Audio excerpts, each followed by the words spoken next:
Peringatan Hari Guru pada 25 November 2021 ini menjadi tahun kedua di tengah pandemi COVID-19. Mengangkat tema Bangkit Bersama Pulih Bersama, Menteri Pendidikan Kebudayaan, Riset, dan Teknologi, Nadiem Makarim mengatakan, pandemi memperberat tantangan dunia pendidikan di Indonesia yang sebelumnya pun sudah sangat berat. Untuk itu ia berterima kasih kepada para guru. Kita sudah mengalami hampir 1,5 tahun ya dari proses PJJ, di mana yang sangat tidak optimal. Jadi sekarang benar-benar beban besarnya itu ada di pundak guru untuk bisa mengejar ketertinggalan tersebut pada anak-anak kita. Jadinya harapan saya adalah terima kasih kepada semua guru, apresiasi sebesar-besarnya mereka sudah melalui pandemi, harus belajar teknologi dengan semua kerepotan daripada proses PJJ ini dan ketidaknyamanan. Mereka telah melaluinya. Banyak dari mereka yang harus datang langsung ke rumah adik-adik kita, murid-murid untuk memastikan atau menjamin pembelajaran mereka. Jadi perjuangan di masa 1,5 tahun ini luar biasa, dan kata terpenting saya adalah terima kasih sih kepada mereka untuk perjuangannya.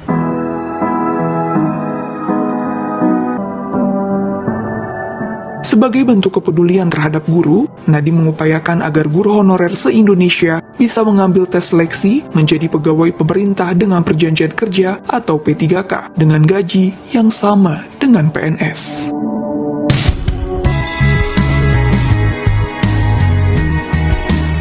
Jadi salah satu fokus yang kita lakukan tahun ini adalah program guru honorer diseleksi untuk menjadi P3K. Kita ada tes seleksi dan ini adalah tahun yang historis ya, karena kita belum pernah membuka formasi sebesar ini dalam 1 tahun yang sama, 500.000 lebih formasi. Pertama kalinya semua guru honorer se-Indonesia bisa mengambil tes untuk lolos seleksi menjadi P3K dengan gaji yang sama dengan PNS. Dan ini adalah momentum yang luar biasa gitu, karena sekarang semuanya punya kesempatan bisa sampai 3 kali mengambil tes ini dan bisa punya kesempatan yang sama untuk menjadi ASN. Dan ini sudah suatu masalah yang sudah berpuluh-puluh tahun yang menurut kami sebenarnya cuma butuh pemerintah tuh mengambil posisi yang proaktif berjuang untuk mereka gitu loh. Dan itu yang sebenarnya kita lakukan selama ini. Kita berjuang untuk afirmasi mereka, kita berjuang untuk formasinya, bahkan kita sampai datang ke setiap kepala daerah untuk menegosiasikan formasi, karena banyak dari mereka yang masih belum yakin ini bagaimana, apakah akan didukung dengan anggaran pusat. Itu sudah kita jamin dan kita berikan, kita hitung-hitung dan kita kalkulasi dan kita berikan anggarannya. Jadi ini momentum yang sangat besar. Jadi tidak bisa bicara mengenai kualitas kalau kesejahteraan minimum pun nggak terjamin gitu loh. Jadi itu yang pertama.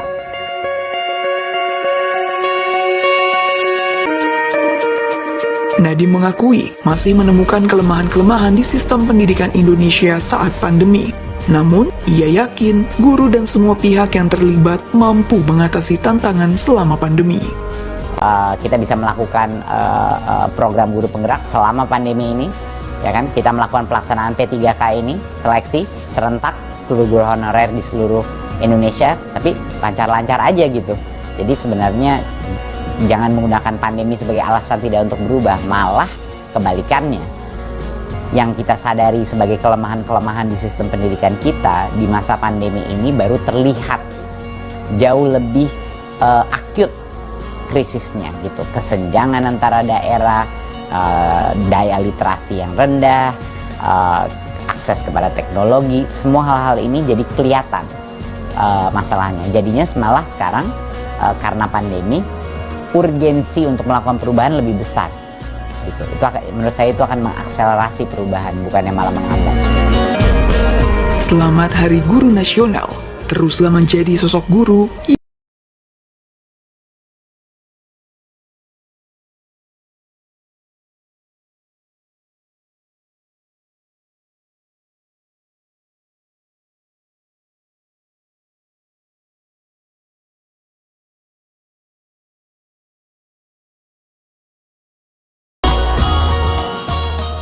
se-Indonesia bisa mengikuti tes seleksi, dan bagi yang lolos seleksi itu dia bisa mencari formasi dan menjadi P3K dan mendapatkan upah yang disetarakan dengan PNS, yaitu ASN P3K.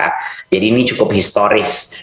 Baru saja ronde pertama kami umumkan pada tanggal 9 Oktober yang lalu, dan alhamdulillah 170.000 guru honorer dinyatakan lulus seleksi dan diangkat langsung menjadi ASN. Ini baru ronde pertama, masih ada beberapa ronde lagi tahun ini, dan tahun depan pun akan kita lakukan ronde-ronde lainnya. Jadi setiap guru honorer walaupun tidak lolos seleksi pun bisa sampai 3 kali mencoba untuk mendapatkan posisi sebagai ASN. Jadi ini belum pernah di dalam sejarah kita dalam 20 tahun terakhir guru honorer punya kesempatan sebanyak ini untuk menunjukkan kelayakannya gitu. Dan kedepannya kami menyadari juga masih banyak juga guru honorer yang sudah lolos seleksi tetapi mereka belum mendapatkan formasi karena daerahnya belum mengajukan formasi tersebut. Itu yang akan kita perjuangkan untuk tahun depan. Jadi saya sudah berkomitmen, dan saya bilang bahwa kemarin waktu saya bilang sama para guru honorer, saya akan perjuangkan afirmasi patut dinilai. Dan satunya lagi, untuk semua peserta seleksi, kami dan Panselnas telah memutuskan untuk memberikan tambahan nilai 10% lagi dari nilai maksimal kompetensi teknis. Jadi banyak sekali guru-guru honorer menilai dan menyuarakan aspirasinya ke saya setelah saya datangin di berbagai macam daerah bahwa nilai kompetensi teknisnya ini cukup sulit tesnya. Jadi kami dan Panselnas telah memutuskan untuk memberikan tambahan afirmasi bonus poin 10% untuk bagian kompetensi dari tesnya. Berikut. Jadi dengan sangat bahagia, saya mengumumkan pada ronde pertama ini, dan jangan lupa, masih ada ronde kedua dan ketiga di tahun 2021, dan tahun depan pun akan ada ronde-ronde lagi. Tapi di ronde pertama saja, dari 322.665 formasi yang dilamar oleh guru, 173.329 formasi tersebut telah terpenuhi. Jadinya, dengan ronde pertama, baru saja ronde pertama dari ini, 173.329 guru honorer akan diangkat menjadi P3K. Ini artinya dari formasi yang dilamar, 53,7% dari formasi tersebut dipenuhi. Ya, saya ingin mengucapkan selamat yang sebesar-besarnya kepada yang 173.329 guru-guru honorer yang sekarang sudah mendapatkan formasi dan akan diangkat menjadi P3K. Ya, ini merupakan angka yang salah satu angka terbesar. Jadi ini adalah hari historis untuk kita semua, dan ini baru ronde pertama. Ronde kedua akan dilaksanakan di tahun ini, dan ada ronde ketiga lagi di tahun ini. Jadinya ini baru awal saja daripada proses pengangkatan P3K ini. Berikut. Dan bagi yang tidak lolos passing grade dan tidak lolos dan formasi, jangan khawatir karena kita bisa mengambil tesnya lagi di tahun ini kalau mau, tapi kalau butuh waktu untuk belajar lebih lama, bisa juga untuk tahun depan. Jadinya setiap guru honorer diberikan 3 kesempatan mengambil tes seleksi. Ya, jadinya bisa memberikan jangka waktu untuk belajar dan belajar lagi.